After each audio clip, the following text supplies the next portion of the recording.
ផ្នែកទី2អំពីអចលនវត្ថុរបស់សហគមន៍ជនជាតិដើមភាគតិចមាត្រា23សហគមន៍ជនជាតិដើមភាគតិចគឺជាក្រុមមនុស្សដែលរស់នៅលើដែនដីនៃព្រះរាជាណាចក្រកម្ពុជាដែលមានសមាជិកទាំងអស់បង្ហាញនូវការឯកភាពនៃជាតិពុនសង្គមវប្បធម៌និងសេដ្ឋកិច្ចប្រតិបត្តិរបៀបរស់នៅតាមប្រពៃណីនិងដាំដុះលើដីដែលខ្លួនកាន់កាប់ទៅតាមក្បួនខ្នាតទំនៀមទម្លាប់នៃការប្រើប្រាស់ជាសមូហភាពក្នុងពេលដែលរងចាំការកំណត់ខាងផ្លូវច្បាប់នៅលក្ខន្តិកៈរបស់សហគមន៍ក្រុមដែលមានជាក់ស្ដែងមកទល់បច្ចុប្បន្ននេះនឹងបន្តគ្រប់គ្រងសហគមន៍និងអចលនវត្ថុរបស់ខ្លួនតាមប្រពៃណីហើយត្រូវអនុវត្តតាមបញ្ញត្តិនៃច្បាប់នេះមាត្រា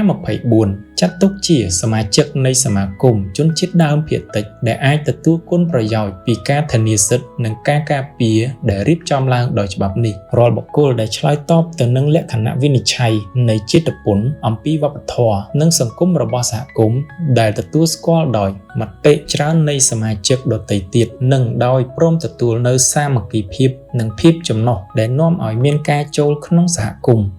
មាត្រា25ដីសហគមន៍ជនជាតិដើមភាគតិចគឺជាដីទាំងអស់ដែលសហគមន៍បានរៀបចំនិវេសដ្ឋាននិងប្រកបរបរកសិកម្មប្រពៃណីដីសហគមន៍ជនជាតិដើមភាគតិចមិនមែនមានតែដីដែលបានដាំដុះជាក់ស្ដែងនោះទេប៉ុន្តែមានដីបម្រុងចាំបាច់ក្នុងការដូរវេនដាំដំណាំថែមទៀតដែលតម្រូវទៅតាមរបៀបទាញយកផលដែលធ្លាប់ធ្វើកន្លងមកហើយត្រូវបានទទួលស្គាល់ដោយអាជ្ញាធររដ្ឋបាល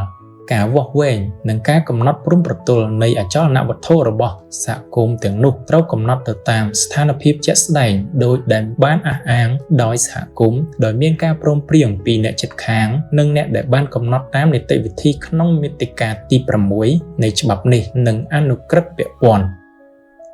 មាត្រា26កម្មសិទ្ធិនៃអចលនវត្ថុដែលបានចែងក្នុងមាត្រា25ត្រូវបានផ្ដល់ដោយរដ្ឋជូនសហគមន៍ជនជាតិដើមភាគតិចជាកម្មសិទ្ធិសមូហភាព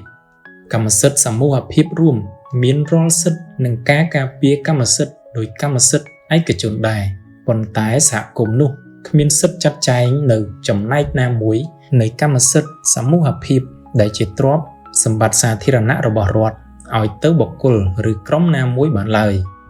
ការអនុវត្តនូវសិទ្ធិជាកម្មសិទ្ធិទាក់ទងនឹងអចលនវត្ថុរបស់សហគមន៍និងលក្ខខណ្ឌជាក់លាក់នៃការប្រើប្រាស់ដីត្រូវស្ថិតនៅក្រោមការទទួលខុសត្រូវរបស់អាជ្ញាធរ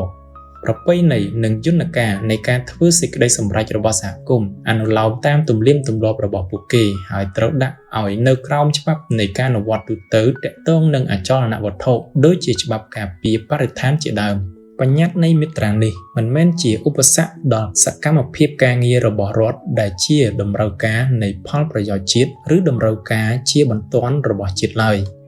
មាត្រា